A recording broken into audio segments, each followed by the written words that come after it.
नमो अरिहन्ताणं नमो सिद्धाणं नमो आयर्याणं नमो गच्छायाणं नमो लोये सव्वसाहुणम्।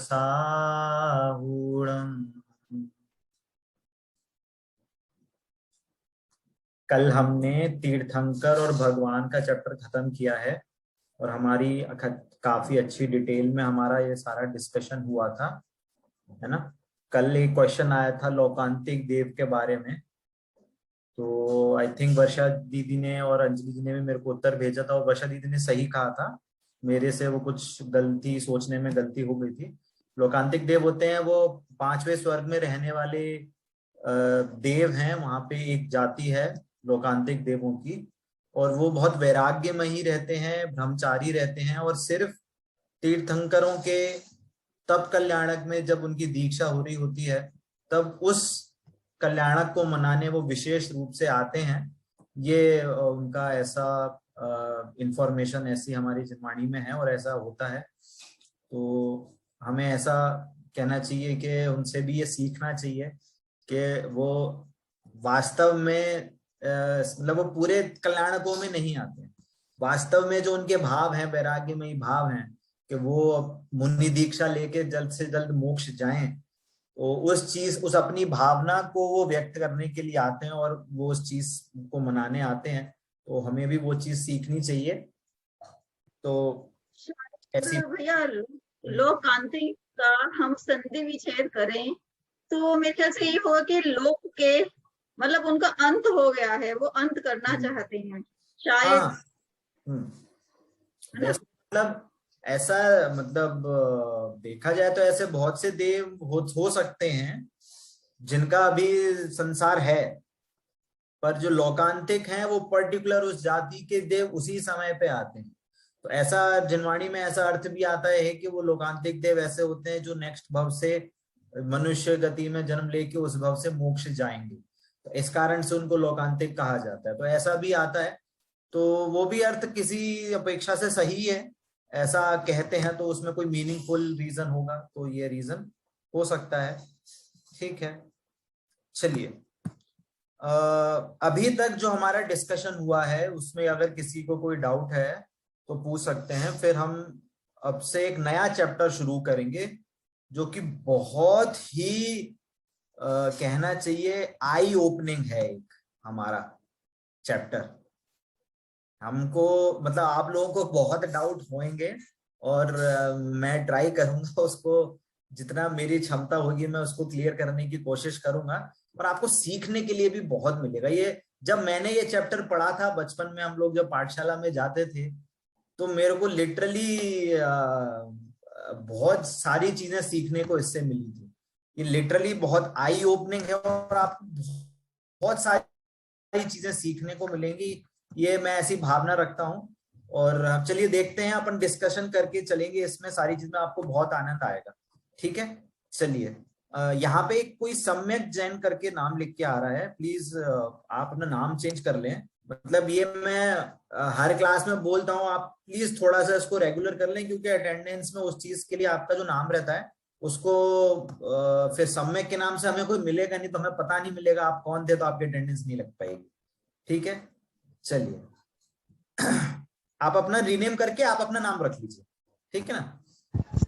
भैया वो हमारा नाम नहीं हो सकता ना भैया, बेटा मेरा क्लास लेता है स्कूल का, तो मैडम वहां गुस्सा मैं करती नहीं, है। वो मैं समझ रहा हूँ। मैं हम क्या है कि अटेंडेंस कोई और देखता है, मैं नहीं देखता। अच्छा वो लोग नहीं जानते कि ये सम्यक कौन है। अच्छा। हाँ उनको नाम नहीं पता चलेगा कि आपने अटेंड करी, तो आपके अटेंडेंस नहीं लग पाएगी। मेरा कहने का मतलब ये है। ठीक है, मैं हाँ, फ्री। जब भी आप आ जाएं तो एक आप अपना नाम डाल दें, फिर बाद में भले ही आप चेंज कर लें। आपने, हो सकता है, मैं समझ रहा हूँ, जूम पे आपकी बच्चों की या किसी की क्लास चलती होगी तो आपको नाम डालना वहां, क्योंकि ये नाम भी एक्चुअली उनके अटेंडेंस के लिए है। तो हाँ आपको इसका नाम डाल। हाँ, इसी वजह से, क्योंकि उसकी अभी अभी क्लास खत्म हुई है तो मैंने उससे भी लिया है फोन। हाँ, चलिए। ठीक है ना? ठीक है, ठीक।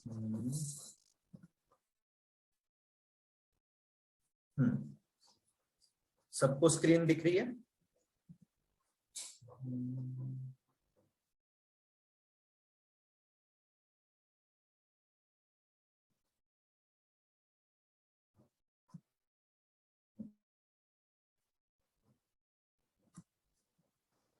सबको स्क्रीन दिख रही है? मतलब स्क्रीन दिख रही है सबको मेरी, है ना? चलिए, अभी जो हमारा पाठ है उसमें हम बहुत सारी चीजें, बहुत सारे हमारे जीवन में हमारा जीवन कैसा होना चाहिए, तो ये बहुत सारी चीजें हम इस पाठ में सीख। ठीक है, चलिए, कोई 2 पर्सन हमें मिल सकते हैं क्या, दिनेश और जिनेश के लिए, जो कि इस चैप्टर को पढ़ सके? कोई भी चाहे वो बन सकता है, हैंड रेज कर सकता है।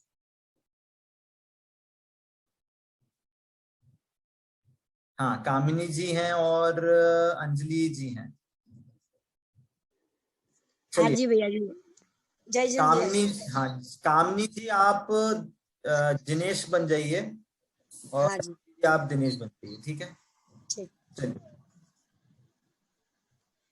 जिनेश, चलो चलो दिनेश, सुबह सुबह ये क्या हो रहे हो, क्या कर रहे हो? सुबह तो सबसे पहले हमें देव दर्शन करना चाहिए।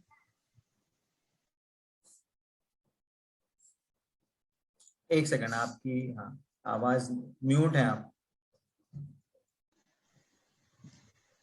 दिनेश, पत्थर को चलो। छूने से क्या काम होगा? जिनेश, आपकी फोटो को कोई फाड़े तो आपको कैसा लगेगा? मेरी फोटो का अपमान मेरा ही तो अपमान है, इसीलिए मुझे तो बुरा लगेगा ही। जिनेश, वाह, जब आपके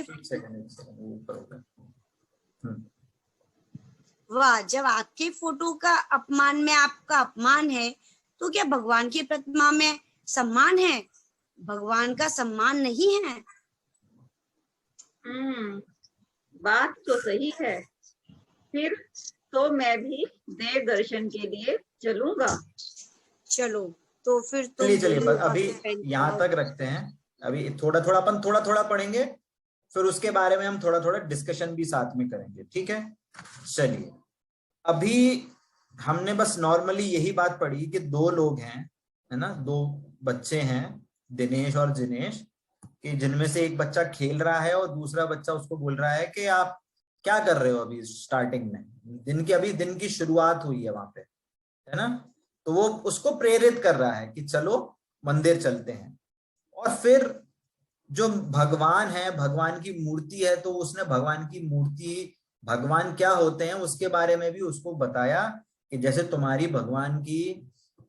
अगर कोई फोटो होती है, उसका हम अगर फाड़ देते तो तुम्हें बुरा लगता है, तो परंतु भगवान का सम्मान करेंगे तो भगवान का ही सम्मान होगा, है ना? बट ये अभी क्या है, ये अभी थोड़ी कोडिंग है इसमें। क्या है, हमने पहले बोला था ब्रैकेट्स लगे हुए हैं, अभी हमें ब्रैकेट्स खोलने हैं जिससे कि हमें अपना फायदा हो कि हम क्या पढ़ रहे हैं इस चैप्टर में, है ना? तो हमें इस चैप्टर में सबसे पहले, इस चैप्टर से पहले हमें ये चीज समझनी है कि हम कौन हैं।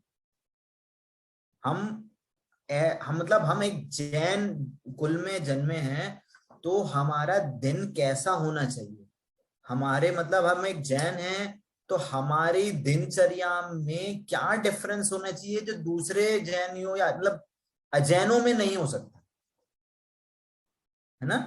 कि हमें एक एक एक कहना चाहिए, हमारा जो जैन धर्म है, जैन कुल है, हमें उसमें बहुमान आना चाहिए कि हम इस जैन कुल में आए हैं। क्योंकि अगर हमें वो बहुमान नहीं आएगा तो हमारे में और दूसरों में कोई अंतर नहीं रह जाएगा। बात समझ में आती है? तो हमारा सबसे पहले, हमारे इस चैप्टर को पढ़ने से हमें ये पॉइंट हमारे ध्यान में होना चाहिए कि हमें हमारा दिनचर्या कैसा होना चाहिए, हमारा दिन कैसा होनी, हमारे दिन की स्टार्टिंग कैसी होनी चाहिए जो हमें औरों से डिफरेंट बनाए, है ना?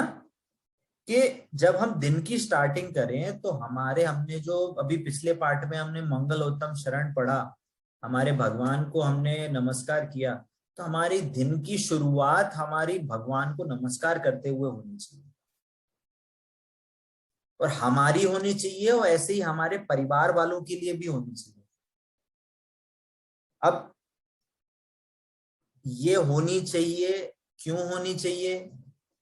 सिंपल सी बात है, जैसा आप कभी भी ऐसा महसूस कर सकते हैं, क्या महसूस करेंगे कि हमारे स्टार्टिंग में कोई हमारे साथ कुछ बात हो गई, या हमारे साथ ऐसा हो सकता है कोई घटना घट गई, तो नेचुरली वो पूरे दिन हमारे दिमाग में बैठी रहती है।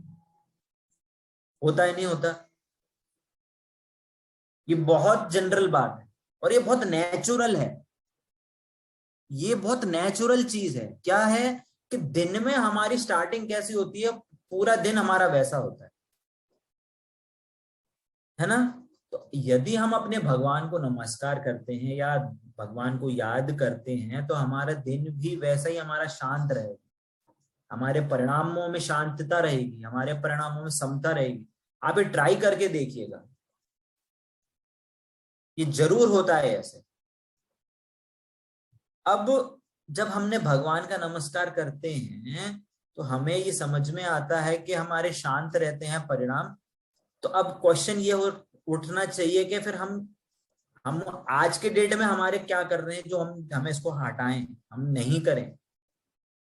सुबह उठ के मोबाइल देखना, सुबह उठ के व्हाट्सएप देखना, सुबह उठ के इंस्टाग्राम स्टेटस देखना, सुबह उठ के फेसबुक देखना, सुबह उठ के टीवी देखना, न्यूज़पेपर पढ़ना, चाय नाश्ता करना, सुबह उठ के बेड में नाश्ता करना, ये चीजें बहुत आपकी, कहना चाहिए आपकी दिनचर्या को, आपके माइंड सेट को कहना चाहिए एक स्टेबल शांत परिणामों पे, प्लेटफॉर्म पे नहीं आने देती।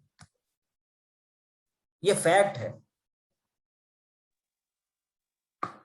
ये ऐसी चीजें हैं जो आपके मन को, आपके परिणामों को शांत नहीं होने देंगी।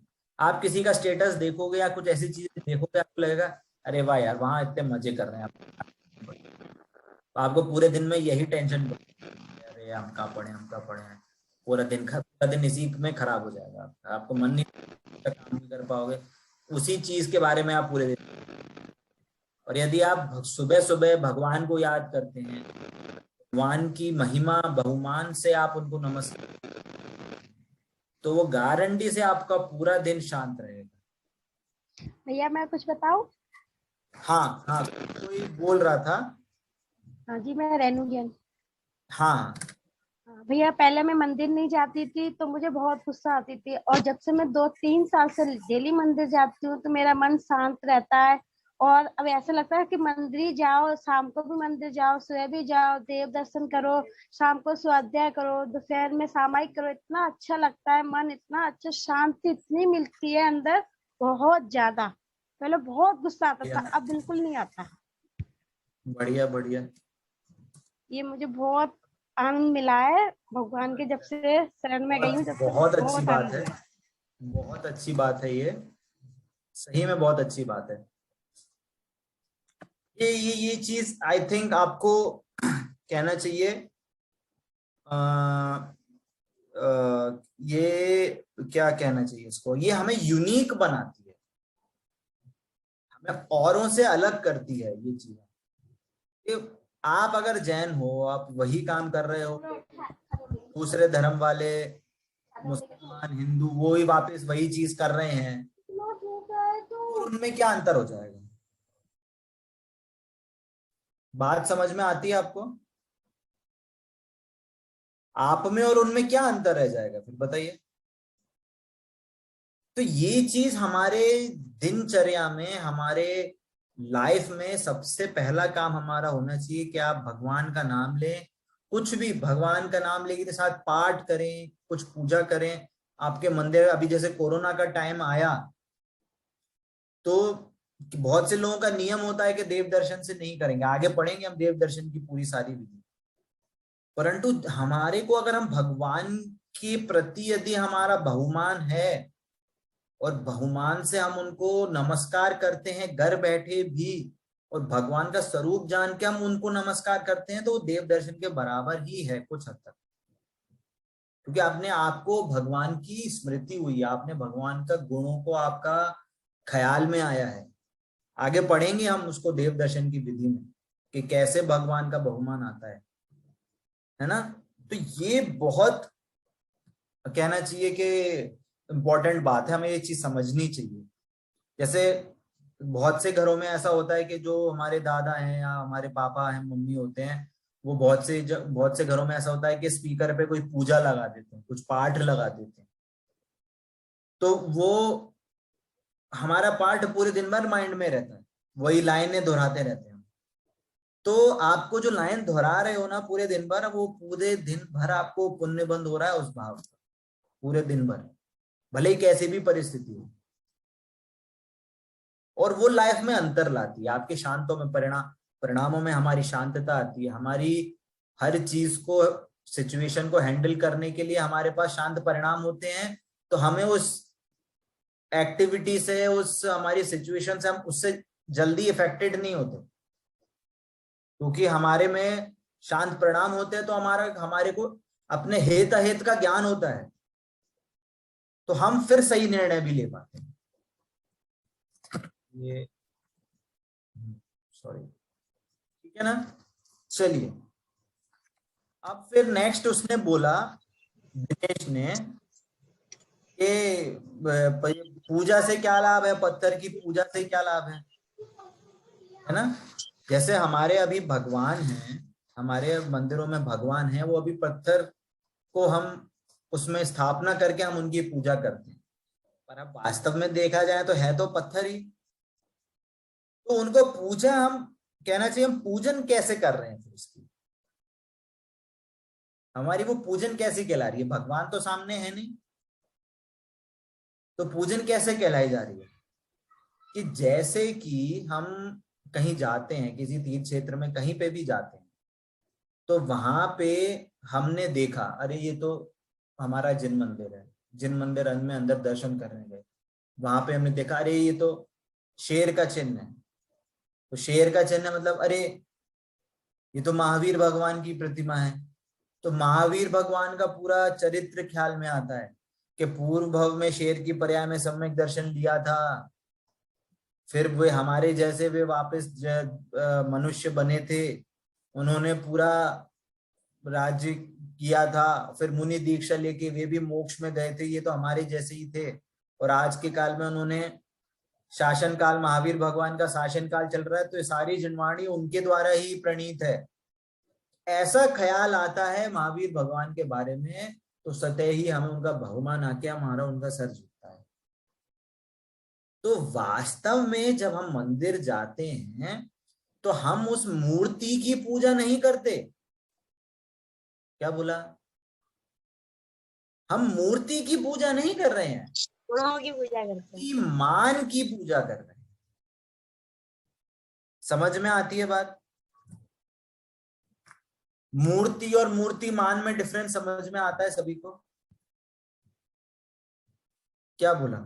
जैसे कि आपको कहीं पे भी, आप कहीं घूमने जाते हो या कुछ ऐसा कभी देखते हैं, तो हमें कहीं कहीं पे क्या है कि एग्जाम्पल झांसी की रानी की हमें मूर्ति ऐसे दिखी चौराहे पे या कहीं पे, तो घोड़े पे बैठी हैं, है ना, हाथ में ऐसी तलवार है, तो क्या लगेगा मूर्ति देख के?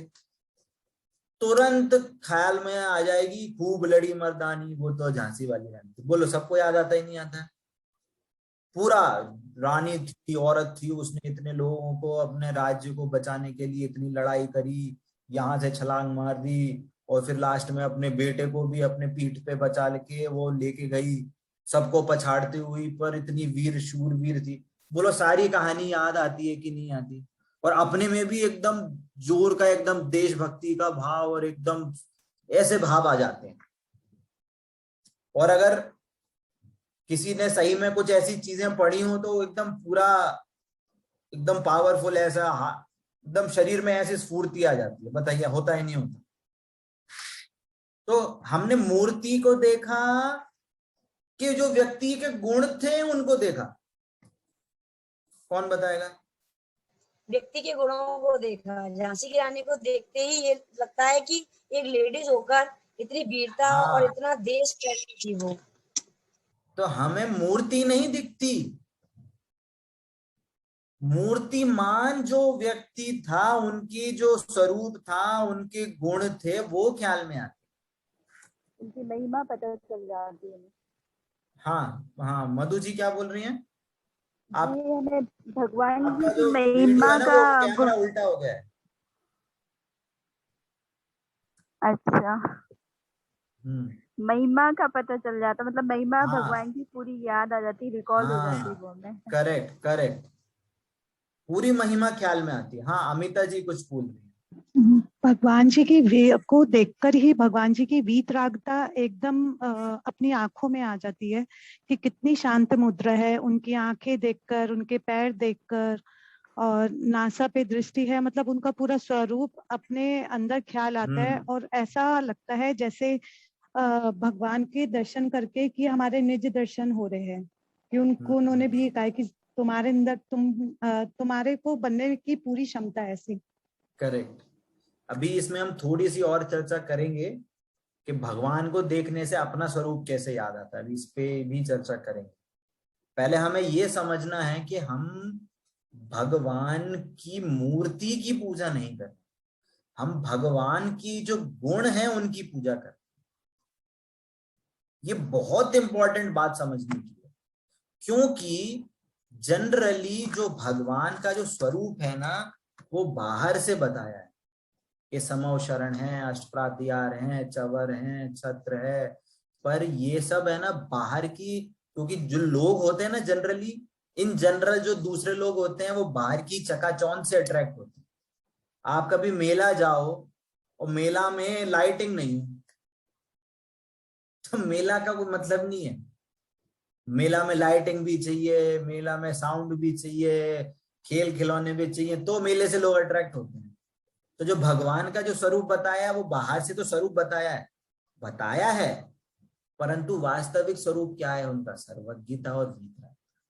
हमें वो ख्याल आना चाहिए उनका जीवन जो जैसा उनका, जब हमारे जैसे जब वो यहाँ पे थे तब वो कैसे थे, उनका जीवन कैसा था, वो सारी चीजें ख्याल में आनी चाहिए। एक और एग्जांपल देता हूं, जैसे कि हो सकता है कि किसी परिवार में उनकी कोई दादाजी या नाना जी आज की डेट में नहीं हो सकता है, या उनके जो भी आपके कोई ऐसा कोई पर्टिकुलर ऐसा रिलेटिव हो सकता है, चाचा बुआ, जो आज की डेट में नहीं है, परंतु उनकी फोटो घर में ऐसे टंगी हुई है।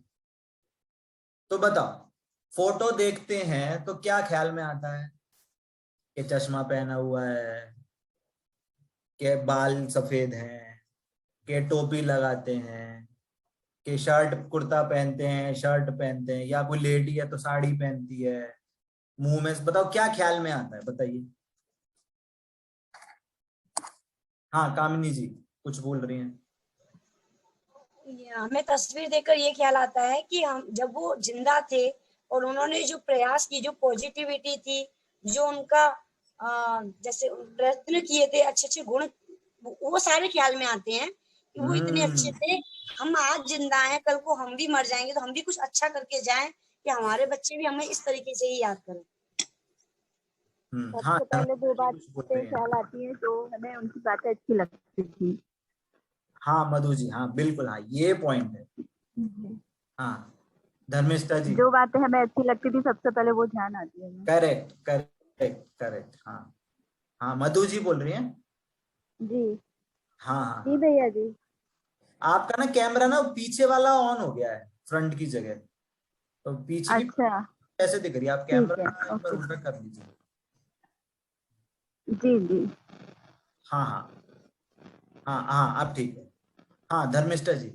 मैं ये कहना चाह रही थी कि हमको जब तक भगवान के गुण पता, अगर हम मूर्ति को भी देख रहे हैं, दर्शन कर रहे हैं, लेकिन हमको उनके बारे में कुछ पता ही नहीं होगा, उनकी महिमा ही नहीं आएगी, तो नहीं अभी उस पे नहीं, हम मेरी बात ये थी, आपके कोई भी रिलेटिव या दादाजी आज के टाइम पे वो नहीं है, वैसे ही ये परिवर्तन हो गया है। अगर आप उनकी फोटो देखते हैं तो आपको क्या ख्याल में आता है? हाँ हाँ, उनके गुणों का हम याद करते हैं उनको देख के। देखो, गुणों को तो है ही ख्याल में आते, उन्होंने जो हमारे साथ क्वालिटी टाइम बिताया, क्या बोला, वो मान लो गुण बहुत उदार थे, बहुत दान देते थे, बट यदि आपने उनकी उनकी एक्टिविटी देखी होगी तो वो चीज याद नहीं आएगी। वो चीज याद आएगी जो आपके साथ आपने जो महसूस करी है, वो चीज याद आएगी। डिफरेंस समझ में आ रहा है?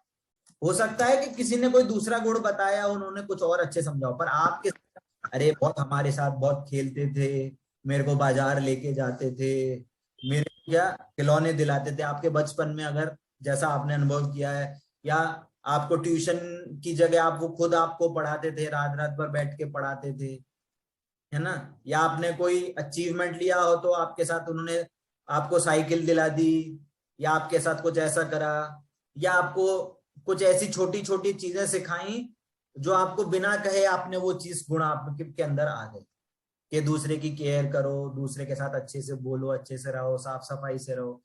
तो ये सारी चीजें हमें तुरंत ख्याल में आती हैं, हमें सोचना नहीं पड़ता, अच्छा हाँ वो था, अरे वो चीज याद, ऐसे नहीं करना पड़ता, तुरंत मूर्ति मतलब उनकी फोटो को देख के हमें पूरा उनकी जो लाइफस्टाइल थी, कैसे कपड़े पहनते थे, कैसा एटीट्यूड था, कैसा उठना, सारी चीजें ख्याल में आती हैं।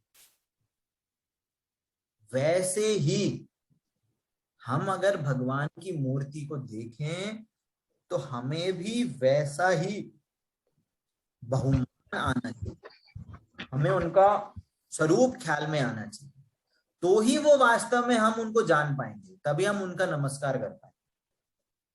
अब मान लो कि आपका कोई छोटा बेटा हो या कुछ हो जो आपके दादाजी को नहीं जानता, वो भगवान की मूर्ति लगी है, बताइए उसको ऐसे सेम भाव आएंगे क्या? आप दादाजी या नाना जी को देख के आपको भाव आ रहे हैं? वो भी जैसे सब लोग अगर मान लो उनकी कोई कहना चाहिए कुछ वो क्या कहते हैं उसको, मतलब बोलना तो नहीं चाहिए, कुछ डेथ एनिवर्सरी होती है, 5 साल हो गए, 10 साल हो गए, मान लो घर परिवार वाले सारे बैठे हैं, सब लोग उनके बारे में बात कर रहे, नहीं ऐसे थे, तो वो उसको नहीं आएगी समझ में चीजें, वो बहुमान नहीं आएगा उसको उनका, जब तक उसे ना देखा उनको। हाँ, देखना हाँ अलग बात है, देखना अलग बात है, हो सकता है देखा भी हो, पर उनके गुणों को महसूस किया। वैसे ही यदि हम भगवान के गुणों को महसूस कर पाएंगे कि नहीं, कि हाँ भगवान ही सच्चे सुखी है और हमें इस संसार में सुख नहीं है, उन्होंने ये सब चीज त्यागी, हम लॉजिक से सारे उनके भाव को पकड़े, उनका स्वरूप जाने, तो हमें वो सारी चीजें ख्याल में आ, समझ में आती है। और एक और, हाँ कोई कुछ बोल रहा है? कि इसमें एक और बात है, एक स्टेप ऊपर, कि जैसे किसने बोला था अभी, कामिनी जी ने बोला शायद, कि जैसे हम उनके गुणों को याद करते हैं ना, हमारे दादाजी को बहुत सारी चीजें सीख के गए, या उन्होंने अपने बेटों को वो क्वालिटी दी, हमें सिखाया, तो हम भी क्या करेंगे, क्या सोचेंगे कि वो क्वालिटी भी आए और वो ही क्वालिटी हम आगे कैरी फॉरवर्ड करें। दो चीजें, एक तो क्या उनकी क्वालिटी याद आती है, और ये भी याद आता है कि हमें वो क्वालिटी हमें अपने बच्चों में भी देंगे, क्योंकि हमें उससे फायदा हुआ है। तो जैसे कि हम भगवान को हम जब जानते हैं, भगवान के स्वरूप को जानते हैं, तो जैसे उन्होंने आत्मा का आश्रय लिया है ना, वैसे ही हमें उनका जो स्वरूप था वो प्रकट हो गया, तो हमें भी ये भाव आना चाहिए, आते हैं तो अच्छी बात है, अगर नहीं आते तो हमें ये भाव आना चाहिए कि हमें भी अपनी आत्मा को जानना है, जैसे वो सुखी हुए हैं हमें भी सुखी होना है। तो कहने का मतलब कि हम जब भगवान की मूर्ति को देखा तो मूर्तिमान ख्याल में आया, और जब मूर्तिमान ख्याल में आया तो निज भगवान ख्याल में। क्या समझ में आया? वापस जब मूर्ति देखी तो भगवान मूर्तिमान याद आए, और जब भगवान आए तो हमें अपना निज भगवान भी, हमें आत्मा भी ख्याल में आनी चाहिए, है ना, आना चाहिए। ठीक है, इतनी बात समझ में आती है सभी को? किसी को कोई डाउट अभी डिस्कशन में? ठीक है, आगे बढ़ते हैं। तो हमारी ये बात हुई कि जिनेश ने बोला कि जब आपके फोटो का अपमान में आपका अपमान है तो क्या भगवान की प्रतिभा के सम्मान में भगवान का सम्मान नहीं है? तो दिनेश ने बोला बात तो सही है, तो फिर मैं तो देव दर्शन के लिए चलूंगा, है ना। तो जिनेश बोलता है चलो, तो फिर तुम धुले वस्त्र पहनकर आओ, वातावरण की पवित्रता बनाए रखने के लिए दूसरों का ध्यान भंग ना हो, इसका ख्याल रखना चाहिए। फोन, मोबाइल जैसे बाधक साधनों को भी वहां ले जाना उचित नहीं है। देखिए, ये नाटक में आपको बहुत सारी चीजें सीखनी, और ऐसा लगेगा कि ये ऐसे कैसे, हम कैसे करेंगे, परंतु आपको पता है दो चीजें होती हैं। एक होता है गलती का ज्ञान, और दूसरा होता है गलती का त्याग। क्या बोला? गलती का ज्ञान, और एक होता है गलती का त्याग या दोष का त्याग। गलती मतलब दोष, है ना। तो भले ही हम अभी उस चीज का, दोष का त्याग नहीं कर पाए, उस दोष को हमारे में अभी शक्ति नहीं है, परंतु यदि आपके ज्ञान में उस क्रिया, उस भाव को यदि आप दोष गिनते हो तो उसका उतना पाप नहीं लगता, और आप उसमें हामी है उसकी कि हाँ ये दोष है, तो आपको उतना पाप नहीं लगेगा। जिससे मतलब यदि आप उस परिणाम को कर रहे हो, नहीं ये तो करना ही चाहिए, है ना। कोई अगर एग्जाम्पल के तौर पे बोले कि भैया क्या कि बच्चे जो हैं उनको बिना मारे पीटे भी नहीं सुधरते, मारना ही चाहिए, तो आपको पाप लग रहा है। पर यदि आप जानते हो कि नहीं, मारने से दुख होता है, उसको भी दुख होगा, परंतु यदि आप किसी कारणवश किसी को पनिशमेंट देते हो या कुछ ऐसे मारते हो, पर यदि आपके उसके पीछे अगर आपके एंगल सही है, आप उसका हित चाह रहे हो, तो आपको उतना पाप नहीं लगेगा। जितनी की उतना तो लगेगा, जितने आपकी तीव्रता थी उतना लगेगा, पर ज्ञान में आपकी क्या सिद्ध है कि हम उसका हित चाह रहे हैं, हम उसको देवशास्त्र के समीप लाना चाहते हैं, मंदिर के पास लाना चाहते हैं, अभक्ष आदि का त्याग कराना चाहते हैं, तो उसमें उतना पाप नहीं लगेगा। पर आप बेफिजूली में मारते जाओ तो गलत।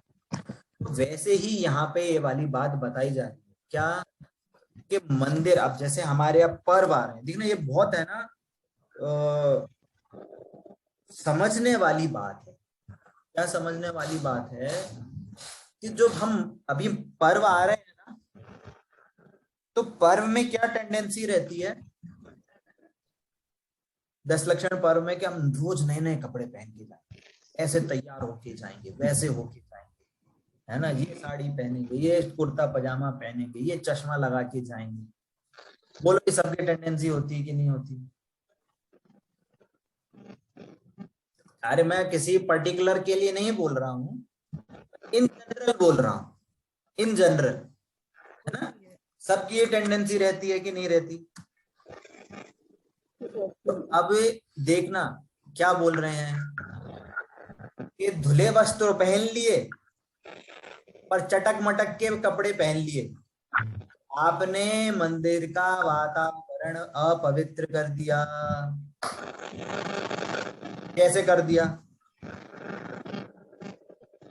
कि आप अगर ऐसे कपड़े चटक मटक या कुछ भी ऐसे फैशन के कपड़े पहन के खाते हैं, है ना? इसका माइक ऑन है।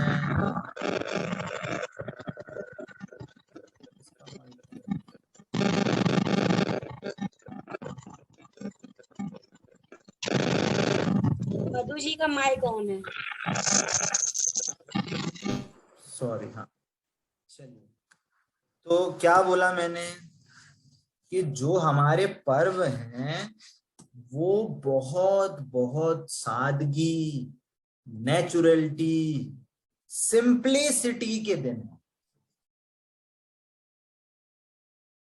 और ये सिर्फ पर्व में नहीं, ये हमारे सारे मतलब कहना चाहिए जो हमारी दिनचर्या, अगर हमारी मतलब कोई धर्म से रिलेटेड कोई एक्टिविटी है, हमारा विधान है, हमारी क्या है, मंदिर जाते हैं या कुछ भी ऐसी जिन प्रभावना की अगर हम कुछ भी एक्टिविटी करते हैं तो हमें सादगी रूप से जाना चाहिए।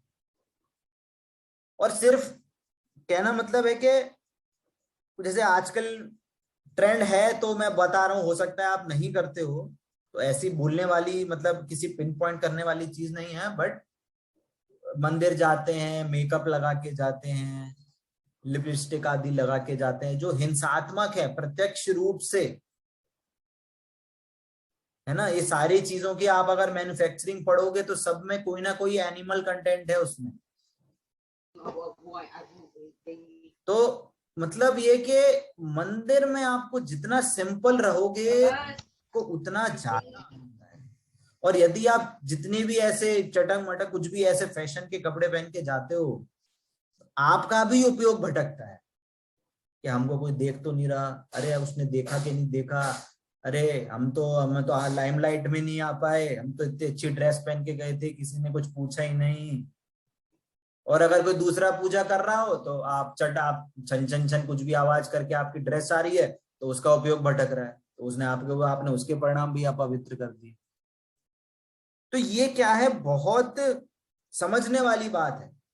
मंदिर में जा रहे हैं तो मोबाइल से बातें करते हुए जा रहे हैं, या मंदिर में बैठे हैं तो एक दूसरे से वार्तालाप कर रहे हैं, अरे तुम्हारे घर में आज क्या बना, मेरे घर में ये बना, तुम ये पापड़ कैसे बनाते हो, तुम जो मिठाई कैसे बनाते हो।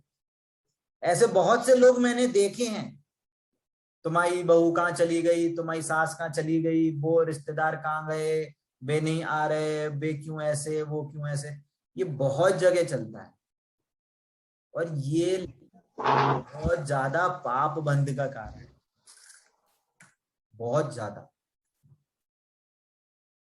और ये हमें कहना चाहिए, मंदिर जो चीज है ना, मंदिर का दूसरा नाम पता है क्या है? मंदिर का दूसरा नाम है समव शरण। समव शरण है वो, जैसे 8 प्रातिहार्य तीर्थंकर भगवान के समव शरण में होते हैं, वैसे ही भगवान की प्रतिमा के टाइम पे जब हम उनका स्थापना करते हैं, भगवान की प्रतिमा की, तो 8 प्रातिहार्य की स्थापना करने के बाद भगवान की स्थापना करते हैं। तो वो एक जो कहना चाहिए जो सिचुएशन है वो पूरी भगवान के समव शरण जैसी। और आप ये सोचो, भगवान की दिव्य ध्वनि घिर रही है और तुम बगल वाले से पूछ रहे हो, अरे जलेबी कैसे बनाते हैं, अरे हलवा कैसे बनाते हैं, ये क्या कहलाएगा? भैया जी, ये प्रश्न था कि जब मूर्ति स्थापना की थी या अंजन शलाका करते हैं तो उसमें 8 प्रतिहार्य मतलब सिंबॉलिक रूप में वहां पर प्रदर्शित करते हैं, फिर ये अंजन शलाका की जाती है, तब प्रोग्राम मूर्ति का स्थापना का पूरा होता है, ऐसे है क्या? पहले तो तीर्थंकर की प्रतिमा में भगवान की स्थापना करी होती है मंत्र से, भगवान की स्थापना होती है पूरी। जैसे अब कभी पंचकल्याणकों में जाते हैं ना, तो ऐसे ये प्रत्यक्ष में सामने नहीं होता है, ये बैक में चलता है। बैक में जो प्रतिष्ठाचार्य हैं, जो भी वहां पे जो प्रतिष्ठा कर रहा है, वो सारा मंत्र उच्चारण, उसका पूरा विधि विधान है उस चीज का। तो पूरी विधान की भगवान की प्रतिमा का पूरा वहां पे उसका स्थापना होती है। और फिर भगवान की प्रतिमा जब स्थापना, अब ये तो भगवान की स्थापना वहां पे हुई अनंत भगवान के रूप में, पर भगवान की स्थापना जब मंदिर में होती है, तो वहां पे जो जिन बिंब है, जो जिन मंदिर है, जिन मंदिर की स्थापना होती है, वो भी मंत्र उच्चारण से पूरी शुद्धि होती है। मंत्र उच्चारण से पूरी मंदिर की शुद्धि होगी। जो वेदी है, वेदी की शुद्धि होती है। वेदी में 8 प्रातिहार्य जो वगैरह पूरी सारी चीजें होती हैं, उसकी स्थापना होती है। तो सारे मंत्र उच्चारण से सारी चीजें होती है। भैया जी हमारे यहाँ नया मंत्र बना था, हमने पूरा उसका देखा है, भूमि से लेके और पूरे पंचकल्याण तक। मैं उसमें अखंड सौभावती बनी हुई थी, तो मैंने भगवान जी का लेपन, चंदन लेपन वगैरह सब कुछ किया हुआ था। हमारे चंद्रपुर भगवान जी की मूर्ति है भजनपुरा, दिल्ली भजनपुरा में, तो हमने उसमें सब कुछ देखा है। और पंचकल्याणक में भी बैठे हुए थे, तो मुझे पूरा आप जो बता रहे हो बिल्कुल वैसा ही होता है। मतलब वो मंदिर जो है वो समव शरण से कम नहीं है, बराबर समव शरण के वो। हाँ जी।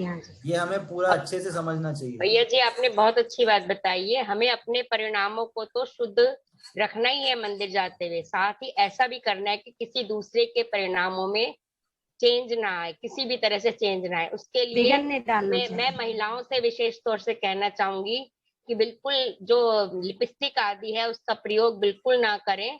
वो बिल्कुल हिंसात्मक है, हर तरह से हिंसात्मक है।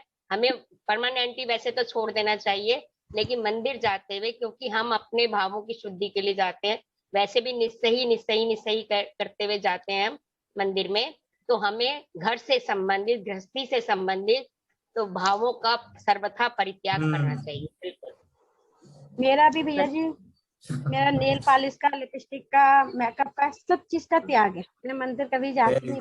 बहुत अच्छा है, बहुत अच्छा है, बहुत अच्छा है। ये सारी चीजें देखा जाए तो बाहर से बहुत छोटी चीजें हैं जी। अगर होती है ना, तो वो आपके एटीट्यूड को दर्शाती है। हाँ जी। एटीट्यूड किस डायरेक्शन में है, आप वो चीज को एक्सेप्ट करते हो कि मतलब भगवान की, जैसे बहुत से लोग होते हैं, क्या मतलब क्या लिपस्टिक, क्या पाउडर, क्या रखा है उसमें, कहाँ इंसाइड, कहाँ दिख रही है, क्या कौन से कीड़े हैं उसमें, मतलब चीजों को समझने के लिए लोग तैयार नहीं होते। आप यदि उस चीजों को समझते हो, लॉजिकली सारी चीजें करते हो, आपके ज्ञान में, आपके परिणामों में बहुत विशुद्धता आती है। और वो विशुद्धता से वो आपको पुण्यबंध होता है। जितनी सादगी, जितनी समता, ये सारी चीजें हम उसके अगर महत्व को समझते हैं ना, तो बहुत आनंद आता है लाइफ में, अलग ही चेंज आता है उससे।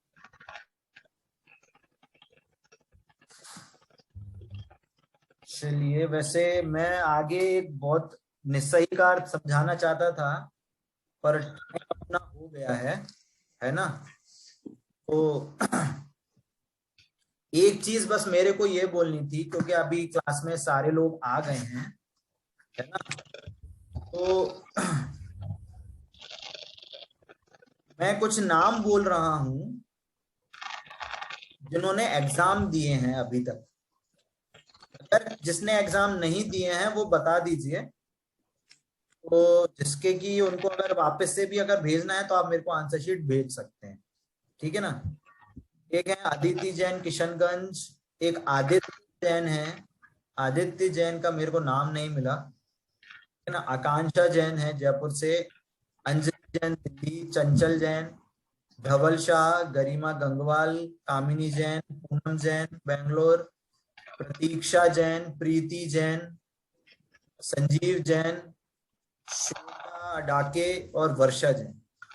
एक किसी पर्सन ने अपना नाम ऑसम पीपल करके रखा था, ने रखा है और किसी से गलती से हुआ है, तो आप उसका नाम बता दें।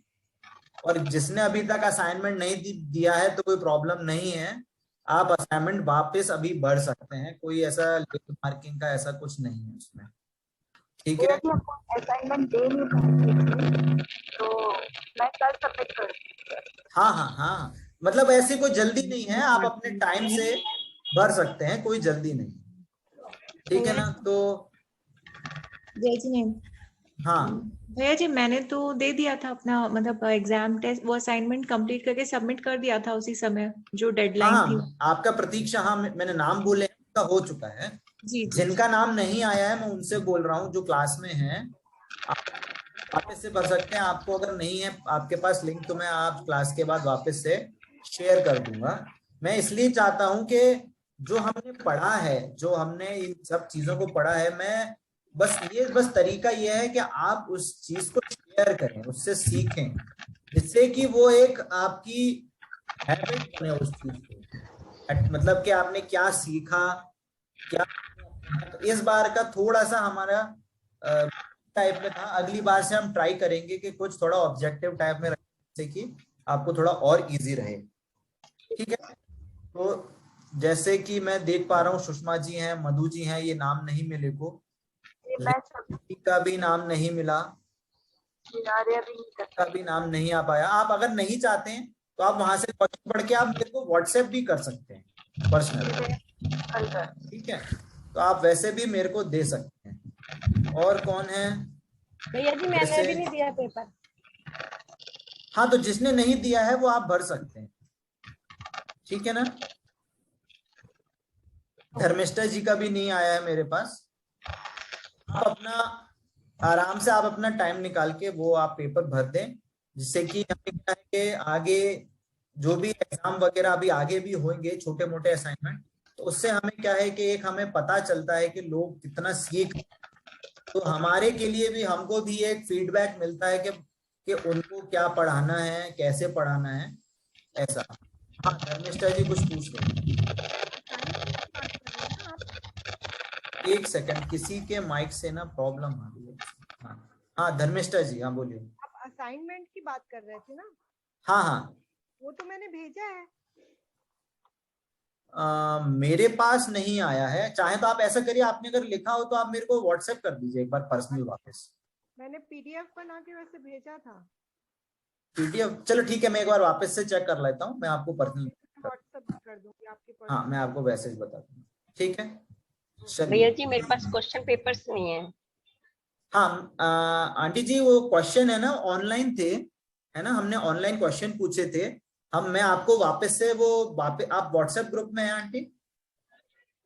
कौन सा ग्रुप है?